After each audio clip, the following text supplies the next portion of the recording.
when it comes to some of the most important areas of life, if you're getting marriage advice, get it from somebody that knows what they're talking about. If you're getting, Yep. weight loss advice, get it from somebody that knows what they're talking. Medical advice, get it. If you're getting spiritual advice, get it from somebody that knows what they're talking about. When it comes to your money, you need to talk to somebody that's smarter than you, that has more fruit in their life than you do. And we have nobody better than somebody with 2 PhDs, Dr. Kirk Elliott.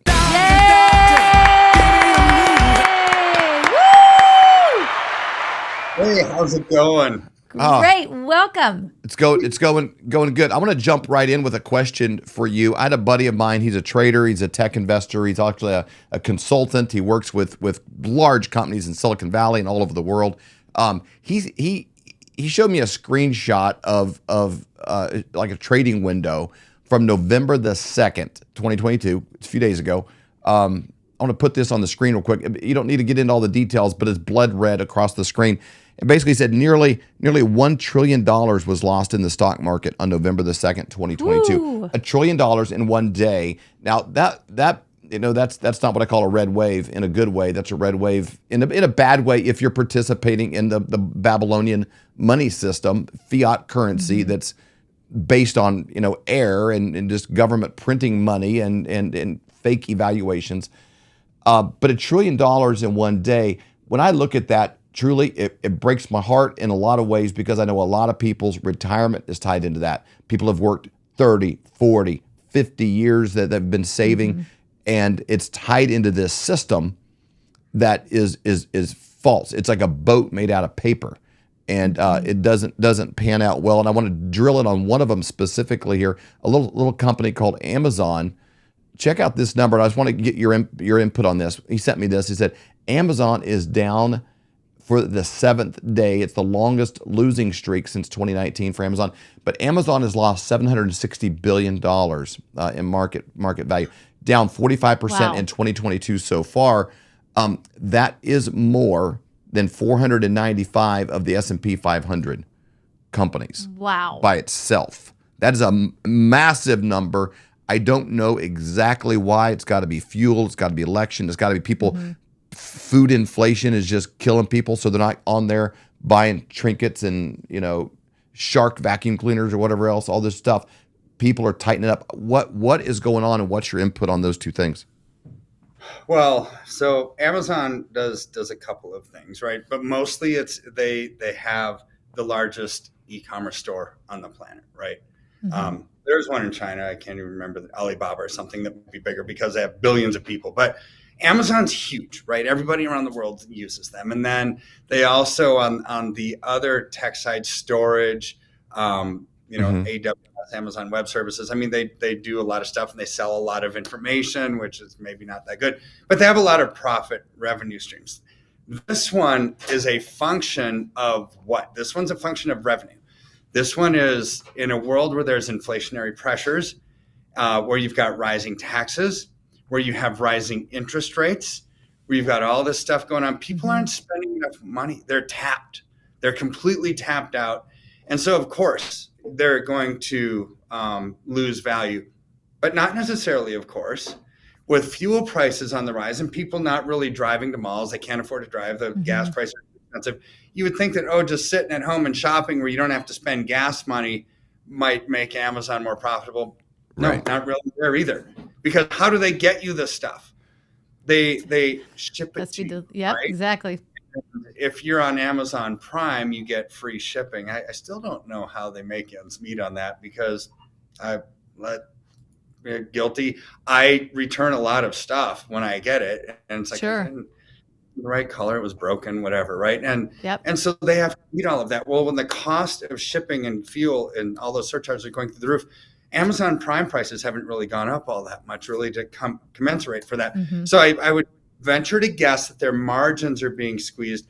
The bigger picture here, though, is they are not getting enough revenue.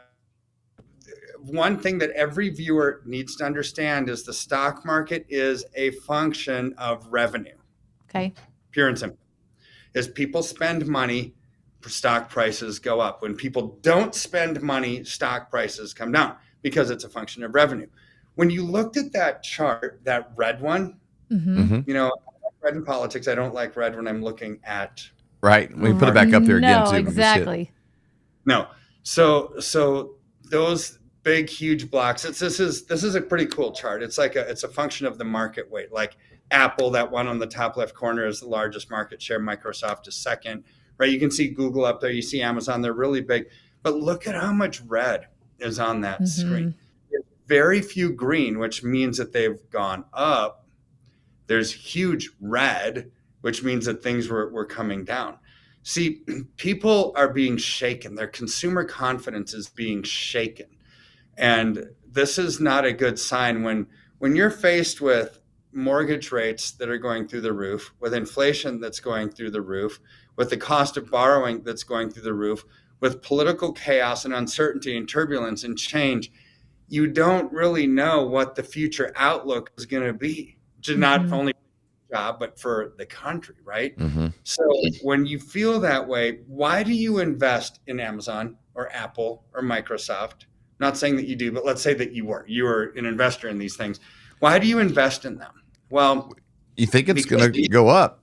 You're not doing it to lose money. It's like, these are the questions I would ask as economists. Like, okay, they've got great management. They've got great products that everybody wants. They're priced right. And they're a cool company. Like, this is why Apple is always like huge, right? It's like everyone just wants the newest, best thing, even though the last thing didn't really change much from the last thing. You still want to buy the new one. Right. And you think, okay, down the road, this is always going to be the case. I'm going to invest in this company because 10, 20, 30 years down the road, when I retire, this price is going to go up because they have great products. People want it. They're run well. They're profitable. Well, when people stop thinking that, they stop investing. And then you start to see big red screens like what we're seeing right now. Yeah. Consumer confidence is at an all-time low. Consumer confidence this week when people voted was at an all-time low, right? Yep. So consumer confidence impacts everything from investments to politics to everything else. Consumer confidence is shaken right now.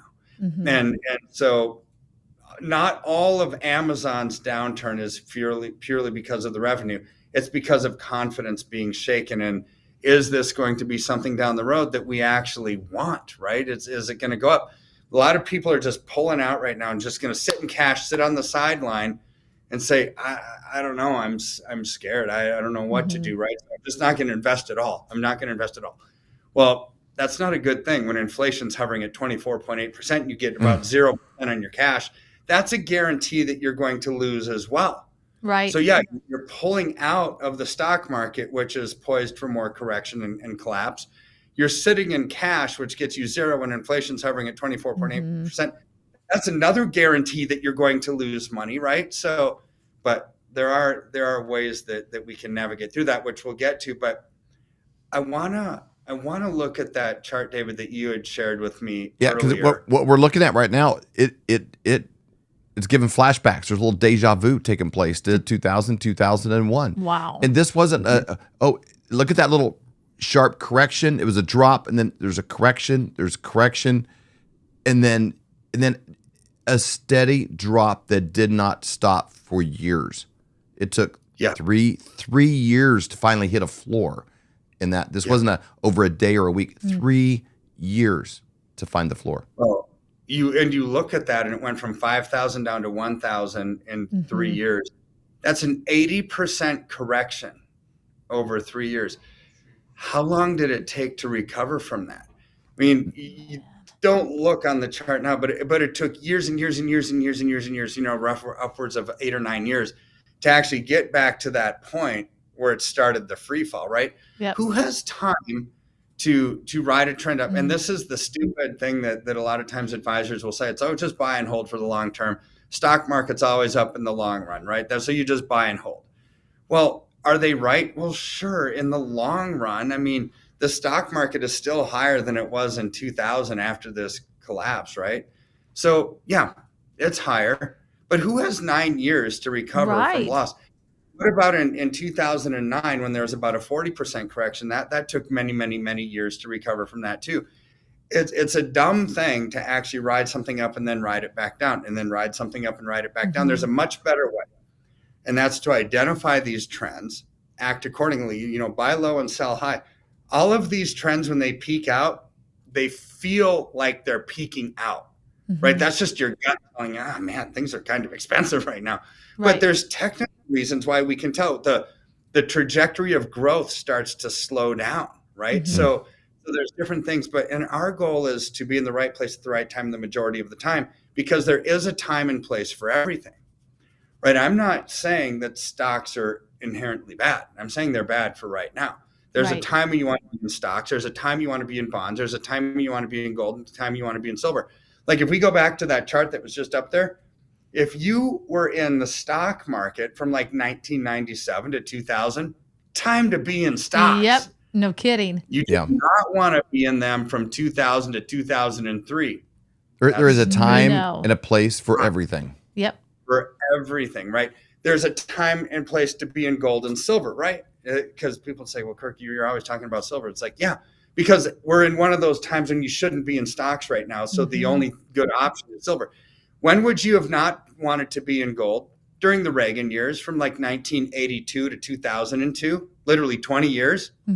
Because gold went from $250 an ounce to $258 in 20 years. Wow. 20 years. But we have to ask ourselves why. Why did these things happen, right? So go back to the 80s.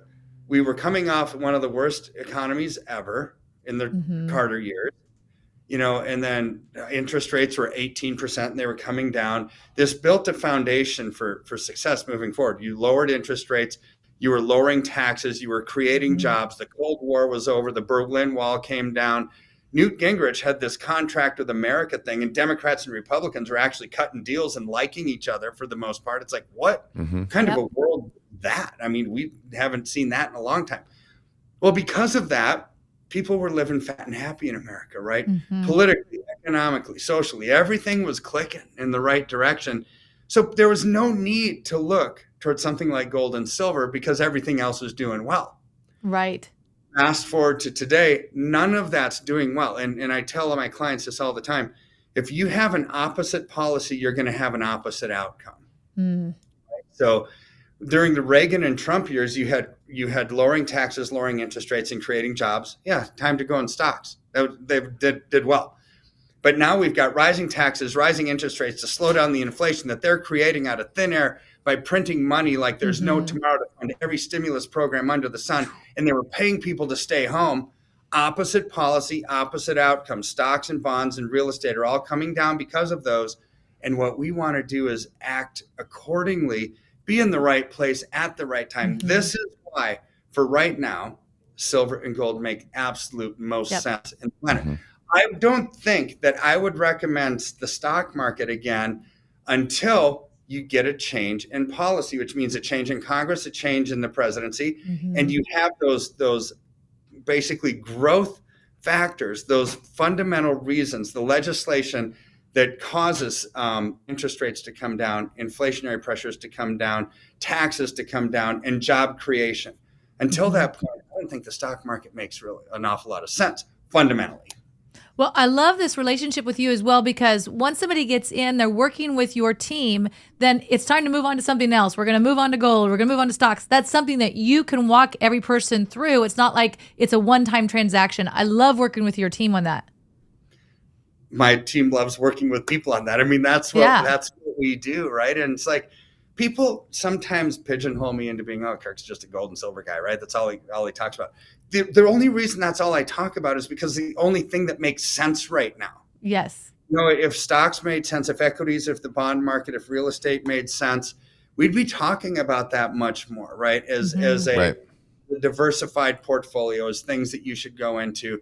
But right now, another concept that the viewers need to understand: diversification does not equal safety, because you could legit invest into 20 different Titanics. Well, we put that red screen back up again. Yep. It could be diversified. You were diversified on November the 2nd. You lost $1 trillion. Yeah. If you were had one share of each one of those things, how good you were diversified portfolio. Did you lose over $1 trillion in one day? Yeah, we're in those kind of monumental numbers, and we're coming up on a day where in a day there's going to be monumental growth in silver. Yeah. It's trickling up now, but these things can't have a controlled demolition like they're doing right now, and have not a counterbalance, because people's money is flowing out of that system and people are wanting something tangible. That's why silver is getting harder to even find. Yeah, it is. And proof in the pudding, diversification would do you no good on that day, No. right? Have one share in each one of those. There's very few green ones. All of them are red. You would have sunk with the ship, but you had a diversified portfolio, right? That doesn't mean safety. Safety means being in the right place at the right time. That's how you minimize your risk and maximize your return.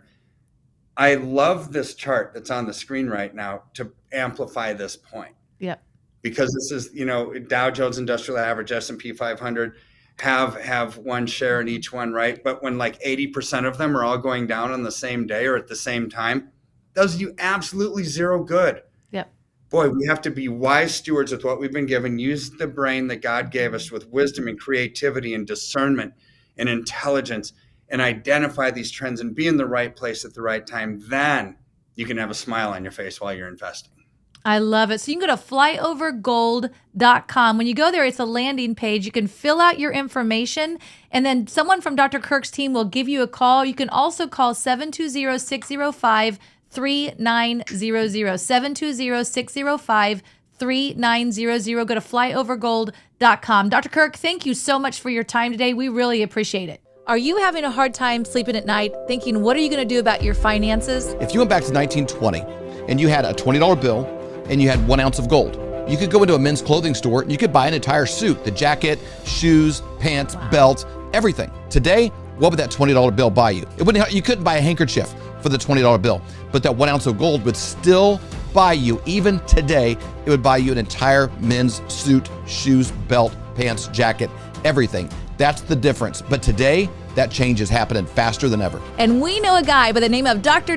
Kirk Elliott that we've known for over 25 years. He has 2 PhDs. This is who we're actually using. This is who our friends and family are using. And he's a guy we trust completely. And in today's era, you need somebody you trust. So go to flyovergold.com and learn how to protect yourself against an inflating dollar.